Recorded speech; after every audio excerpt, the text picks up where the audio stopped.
مجھے تو کبھی کبھی شرم سے میرا سر جھک جاتا ہے جب ہمارے مسلمان یہ کہتے ہیں نا کہ یہ میر پوری ہے، یہ پنڈی والا ہے، کوئی کہتا ہے یہ پنجابی ہے، یہ سندھی ہے، یہ ہندی ہے، یہ وہ ہے کیا نام ہے بنگلہ دیشی ہے.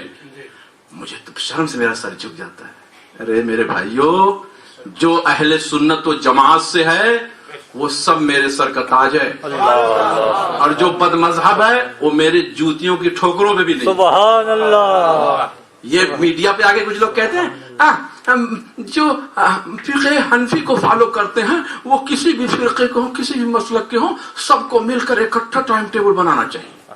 ارے شرم سے ڈوب جانا چاہیے. روزہ نماز یہ عبادت ہے، ان ساری عبادتوں کا دار و مدار ایمان پر ہے.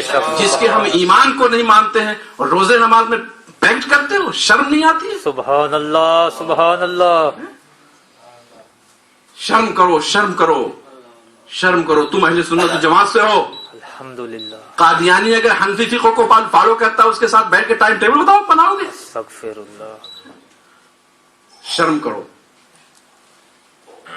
اس قسم کے کمزور پہلو آنے سے ہماری یہ نئی جو کمیونٹی ہے نا، یہ ینگ لوگ ہیں، بچے ہیں، ان کا معاملہ پھر خدا ہی حافظ ہوگا. یہ ویسے ہی کالجوں میں یونیورسٹیوں میں بد مذہب سب برین واش کرتے رہتے ہیں، اور پھر ہمارے ذمہ دار اگر اس قسم کی لوچ پوچھ باتیں کریں گے تو پھر خدا ہی حافظ ہے. اللہ. اس لیے میرے احباب، تم سب کو میں گواہ بناتا ہوں. قیامت کے دن تم گواہ رہنا. میں تم کو کہہ رہا ہوں کہ اس قسم کی باتیں کہنا حرام ہے، حرام ہے، ناجائز ہے. بے شک. سبحان اللہ سبحان اللہ سبحان اللہ. ان لوگوں کو شرم آنی چاہیے. امامہ باندھ کے بیٹھتے ہیں اور بتاتے ہیں حکم اس قسم کا، ہماری قوم کو گمراہ کرتے ہیں اور کہتے ہیں یہ لڑاتے ہیں. یہ لڑاتے نہیں ہیں، یہ لڑانے سے بچاتے ہیں. سبحان اللہ. بے شک بے شک. اپنے ایمان کو بچاؤ.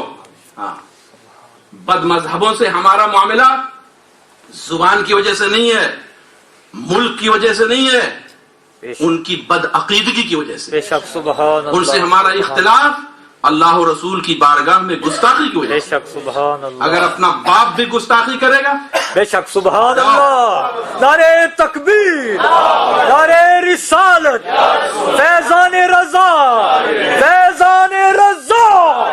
کیا یہ قرآن کی آیت نہیں سنی ہے؟ حضرت نوح علیہ السلام کا بیٹا تھا، عقیدہ فاسد ہوا، اعلان کر دیا انہ لیس من اہلک، وہ تمہارے اہل سے ہے ہی نہیں. سلمان فارس سے گئے تھے، نہ وہ ملک، نہ وہ علاقہ، نہ وہ کچھ، مگر کریم مصطفیٰ کے اللہ قدموں پہ قربان ہو گئے. تو میرے آقا نے فرمایا سلمان منا اہل البیت، سلمان ہمارے گھر والا ہے. سبحان اللہ. یہ معیار رکھو جو میرے مصطفیٰ نے معیار دیا ہے ہمیں. یہ معیار نہ رکھو یہ میری فیملی کا ہے، یہ میرے علاقے کا ہے، یہ معیار میرے مصطفیٰ نے نہیں دیا ہے. معلوم نہیں ہے ابو جہلہ کو جب کھچوایا تھا بدر میں، اللہ، کلیب بدر میں ڈلوایا تھا، اللہ، چچا ہی تو تھا، اللہ، مگر مصطفیٰ کریم تھے. سبحان اللہ. اللہ اکبر. سبحان وہ ایسے کریم جو جانوروں کا خیال، سبحان اللہ. سبحان اللہ. پرند و چرند کا خیال، سبحان اللہ. وہ مصطفیٰ کریم کی. ایک جگہ صحابہ نے تھوڑی آگ جلائی نا، اللہ، میرے آقا تڑپ اٹھے، فرمایا بجھاؤ جلدی، اللہ، یہاں چیونٹیوں کا گھر ہے. اللہ. سبحان اللہ. ایک صحابی نے ایک چڑیا کا بچہ پکڑ لیا، وہ چڑیا ایسے ایسے مڑکاتی تھی، اے چھوڑو.